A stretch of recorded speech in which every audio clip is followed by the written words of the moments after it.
আজ তোমাদের সাথে শেয়ার করছি একটা নতুন রেসিপি, দই বড়া।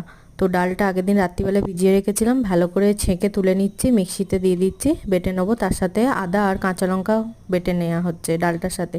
মিহি করে ডালটা বাটা হয়ে গেছে, তোমরা দেখতেই পাচ্ছ ডালটা ভালোভাবে বাটা হয়ে গেছে। এবার আরেকবার একটা পাত্রে তুলে ডালটা ভালো করে ফেটিয়ে নেবো, যাতে না আর কোনো কিছু কিছু থাকে, একদম মিহি হয়ে যায় আরও। দিয়ে কড়ায় তেল গরম করে ডালগুলো এই বড়ার মতন শেপ করে এক এক করে ভেজে নেবো, কম আঁচে ওলট পালট করে। 2 কোট ভেজে নেওয়া হয়েছে, 2 কোটেই হয়ে গেছে বড়াগুলো, দেখতেই পাচ্ছ তোমরা। বড়াগুলো খুব সুন্দর হয়েছে, ভাজাটা হালকা হালকা কালার হয়েছে। দিয়ে এবার একটা পাত্রে গরম জল করে নেবো, সেই গরম জলে চিনি আর নুন দিয়ে হালকা করে বড়াগুলো দিয়ে দেবো।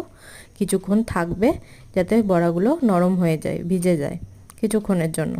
তো বাকি রেসিপিটা আসছে পরের পার্টে। তোমাদের যদি ভিডিওটি ভালো লেগে থাকে একটা লাইক দিয়ে দিও আর চ্যানেলটি সাবস্ক্রাইব